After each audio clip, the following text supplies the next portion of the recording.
All right. Welcome back to the Byron and Pace podcast. Hell yeah, episode 6. Episode 6. So good. Back on the weekly grind. We're pumping out a video a day on TikTok, an episode a week. It's going really, really well. Got some stories to share today? I have a few stories, some fan submissions, some of my own creation. Before we get started, as per usual, Yeah. the Glenlivet, my personal favourite. Yeah. My favourite whiskey that At least until we get a whiskey sponsor. Oh, yeah, sorry. If anyone out there listening to this has any connections in the world of whiskey or to that point, like any kind of nice drink, hit us up. We'll definitely look into it because at the moment we're losing money on this podcast. Oh, definitely. Definitely losing money. And time. like on that point, if you haven't already checked out the AirPods giveaway, I think there's 2 days left. Yeah. So jump on that. Probably no days, but if you're listening to this. Yeah. We'll snip it There up might be TikTok. 1 day left or something like that. Jump on it before Friday and you should be in. But yeah. All right. You go first? Nah, you go first because you All got right. more stories than me this week. Yeah, I'm a bit worried they're not.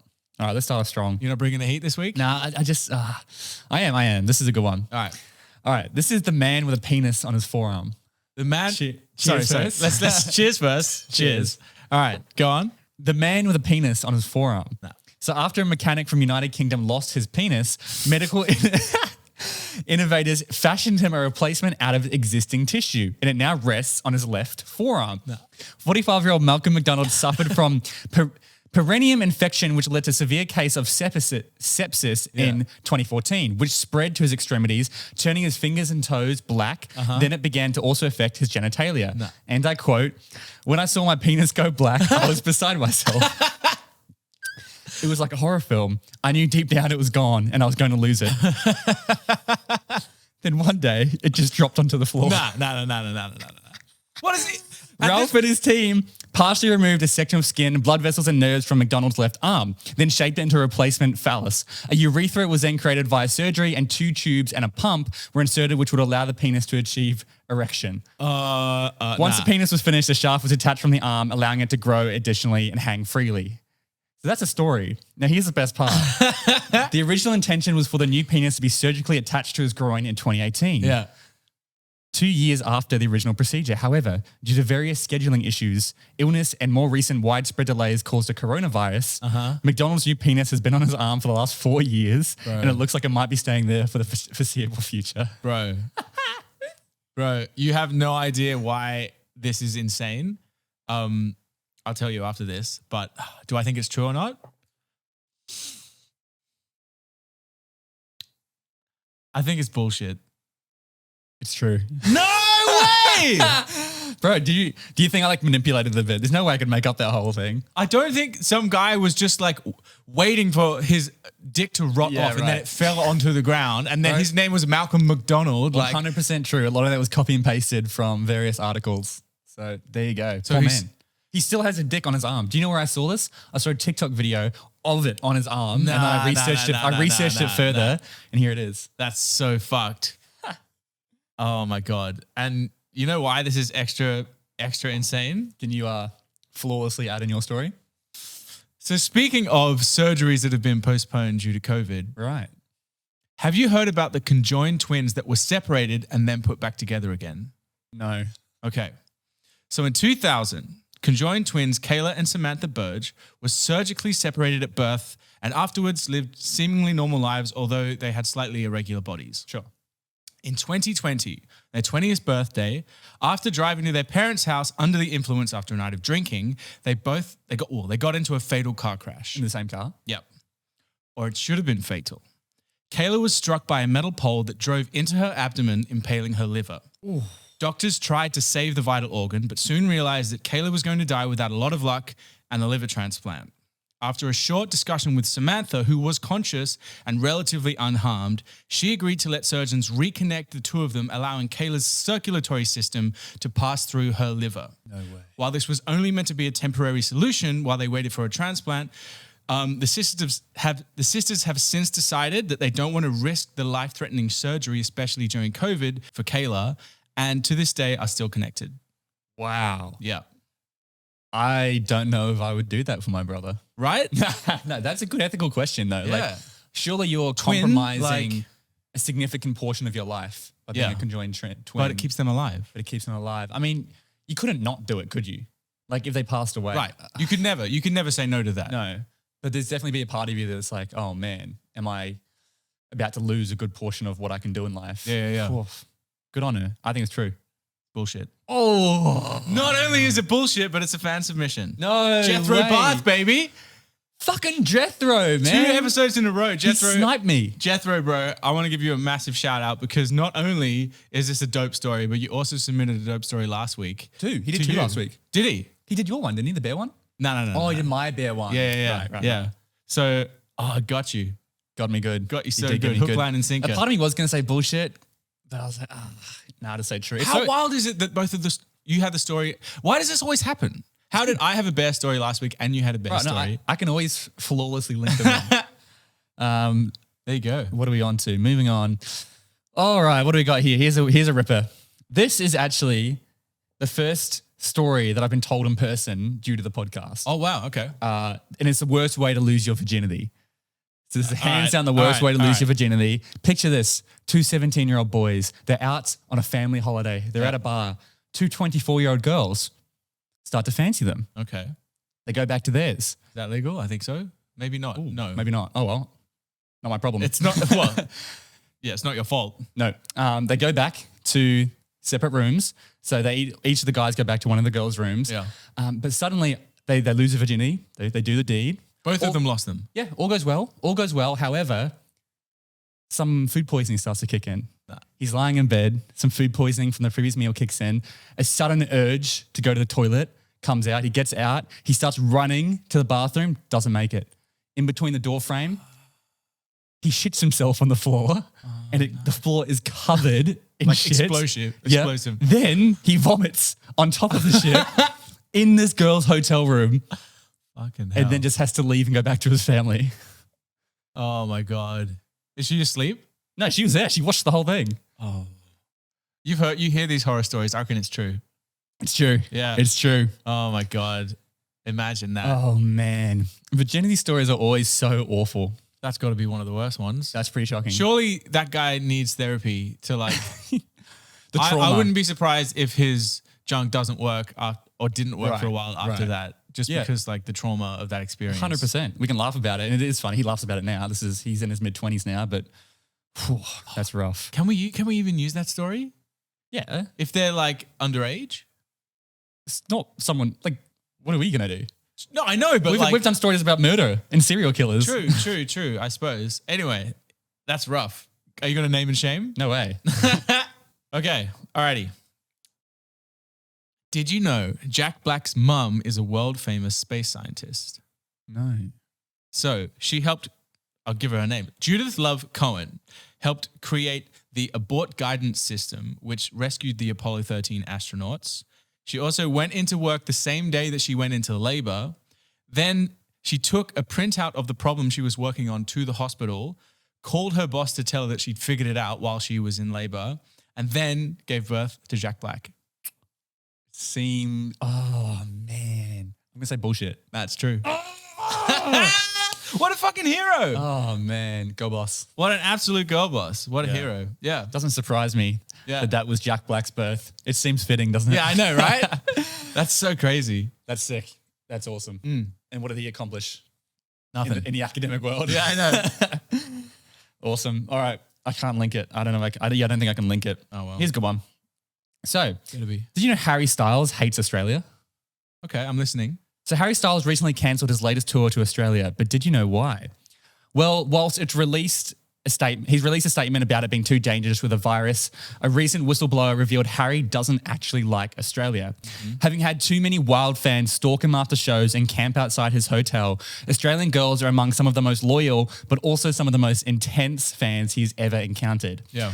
With the whistleblower saying Harry fears for his safety and would prefer to avoid touring Australia despite the concert contracts he's signed for. Yeah. Australia's recent spike in numbers provided an easy out to Mr. Styles he was looking for. I reckon it's true.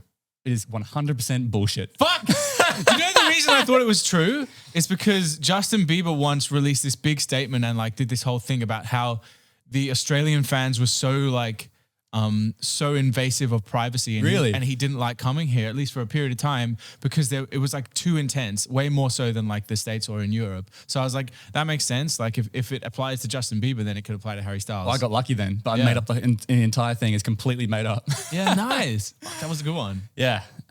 Sorry if I offended or if I scared any of the fans out there. I assure you he does love Australia, I'm sure. This is fact or cap, and that was cap, so I'm just a cunt. Nice. So, nice. what do you got? Alrighty. We're on a roll. I have. Did you know that Adele managed to make Spotify remove the automatic shuffle button or option for the release of her 4th album? No.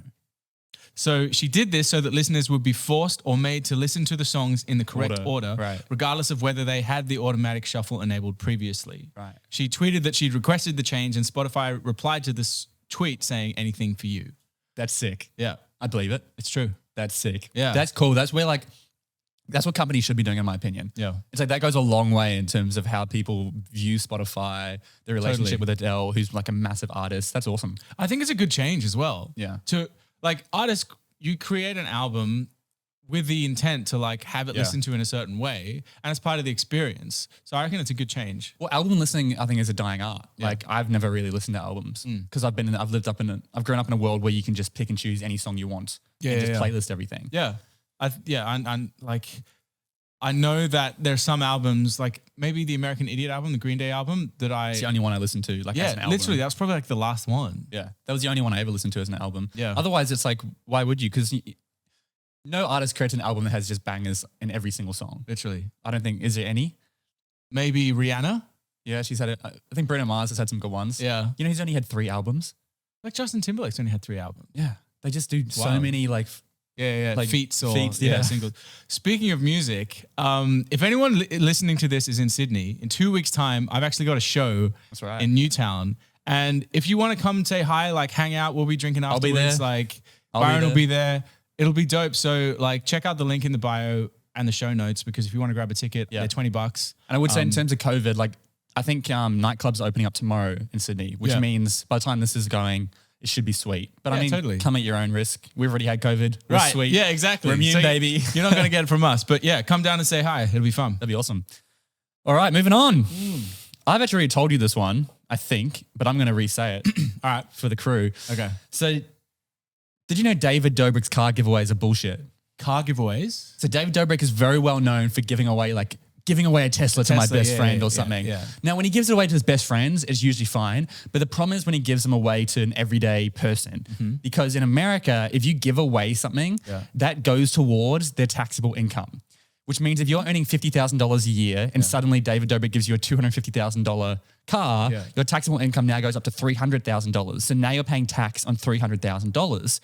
And of course, anyone who's on 50 grand can't even afford that. Yeah. So I watched this whole documentary on YouTube which showed that there's been lots of people, not just for David Dobrik, but any car giveaways. Like Mr. Beast or whatever. Mr. Beast or whatever, who can't even accept it because they can't pay the tax on it. That's so heartbreaking. And you're better off just to give them the cash in hand. Yeah. But of course, that doesn't get the clicks. That's so heartbreaking.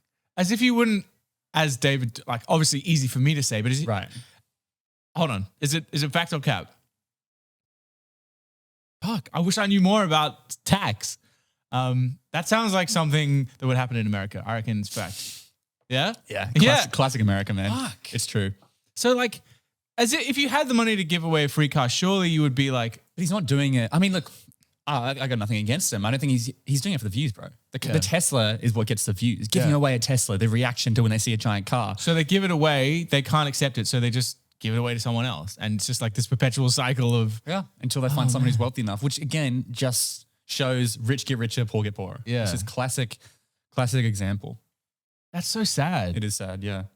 There's the video I watched by Danny Gonzalez, shout out. He did a whole documentary. He ended up giving away a Tesla to someone, but instead he said, here's a Tesla, but I'm not giving you this car. I'm going to give you it cash in hand or something. Yeah. And he was like kind of mocking the whole system.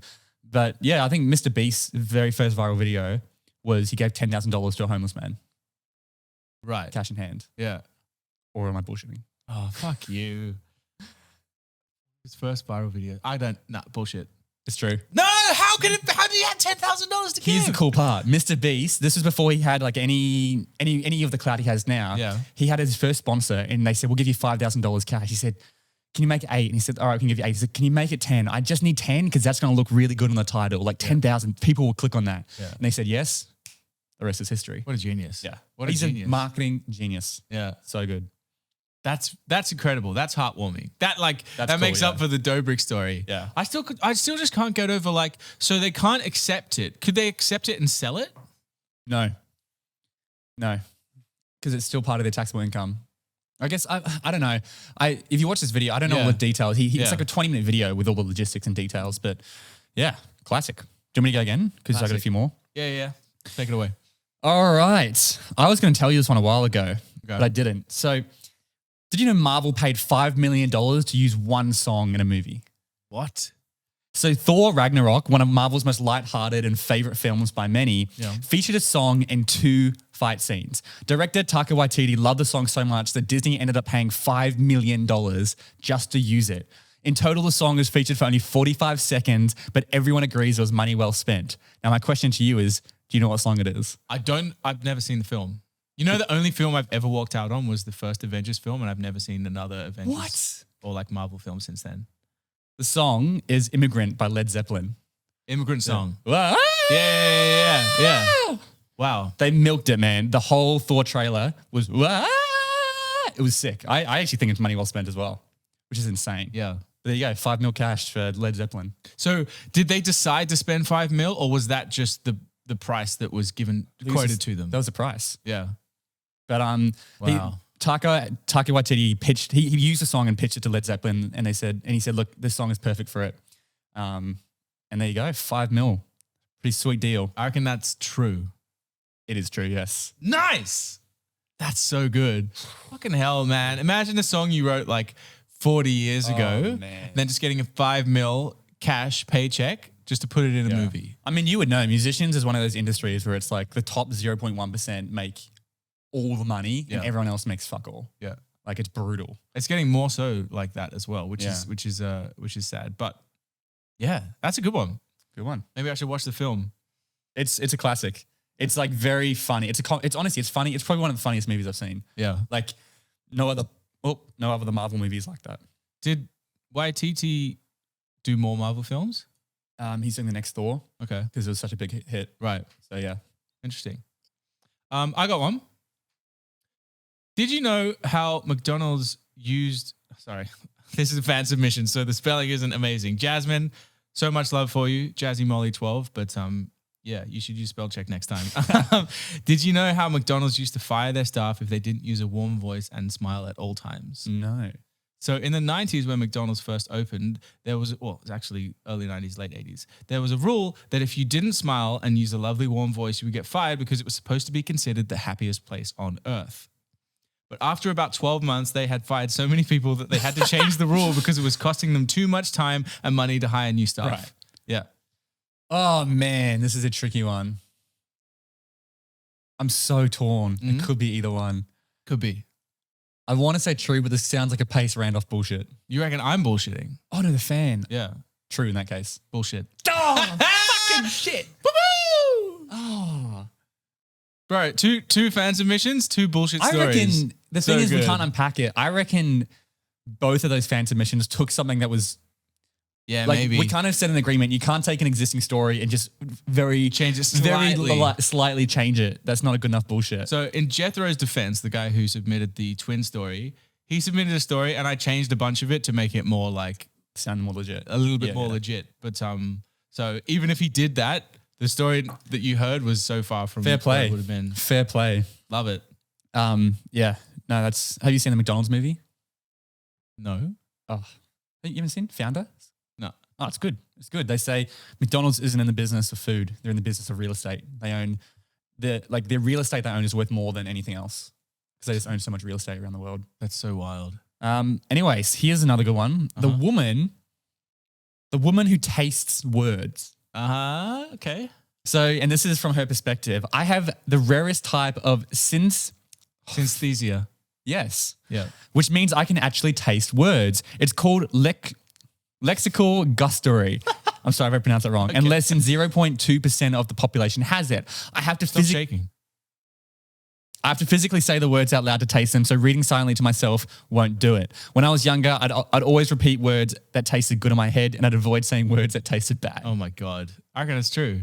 It's true. That's so wild. I don't even think we can comprehend. Would you just be sitting in the corner being like, truffles, truffles, truffles? Just like, oh yeah, oh, it's so good. That's what she said.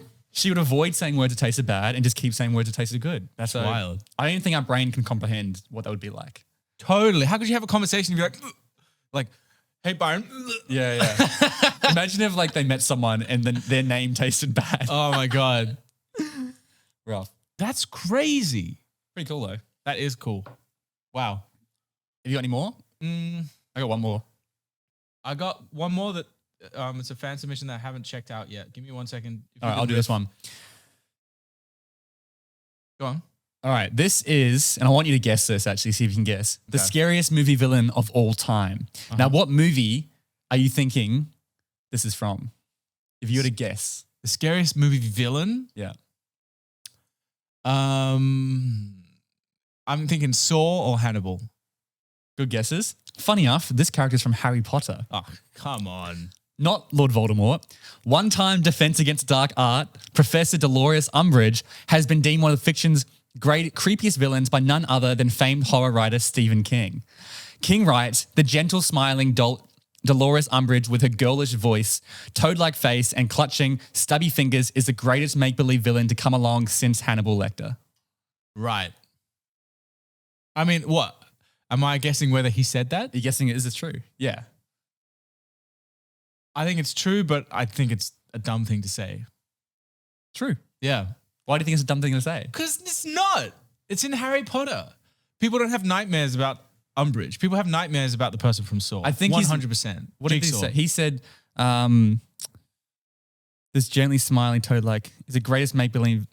That's his opinion. That's rubbish. It's rubbish. Rubbish from the greatest horror writer ever. Nah. One of the most, probably arguably one of the greatest and most prolific writers come ever. at me. Come at me. Dude, if you, well, you know, most horror movies suck, but if you're ever looking for a horror movie, just find one that has Stephen King on it. They're almost all good. Yeah? Insane, yeah. Well, I'll believe it when I see it. All right, last one. This is a fan submission from Sophie Novak. Did you know that there is no balcony scene in Romeo and Juliet? I haven't seen Romeo and Juliet. Well, this is going to make no sense at all. I haven't read this story at all, so this is like fresh off the dome. According to the Oxford English Dictionary, the earliest known use of the English word balcon, as it was then spelt, not the movie. This is the real didn't story. occur until 1618, 2 years after Shakespeare had died. So where does the balcony scene come from in the Romeo and Juliet play? Just a rewrite, I assume. Just a modern adaptation. Well, it's true, apparently. I'd believe that. Yeah. There you go. Not the greatest story, but but in I think we're too illiterate. And but in the actual one of the play, I do actually. I haven't seen the movie. No, but in the play, is there a balcony scene? Yeah, isn't there iconic? Like he's looking down. So if it's written in the play, then where the fuck did it come from? It's true. That's true. Yeah, that is true. Must just. I mean, surely, was Romeo and Juliet written as a play? Yeah. Yeah, that is interesting. That is actually more interesting than I Sophie, originally anticipated. If you have more information, we would love to. We'd love to dig into that next. That's episode. a good one, Sophie. Thanks for that. But yeah, that's it for this one. Yeah. Reminder, we've got the AirPods giveaway. So if you're looking for a free pair of AirPods. Yeah, if we edit this pod and throw it up today, click the link in our bio. Yeah. But otherwise, yeah, a bunch of stories coming out. We're going to be doing daily videos on TikTok. Keep submitting stories. Yeah, keep submitting stories. Make sure you check out our YouTube channel if you want to watch us instead of listen to us. But yeah, any final words? No final words. I rest my case. I rest my case as well. All right. Much love. Cheers. Bye.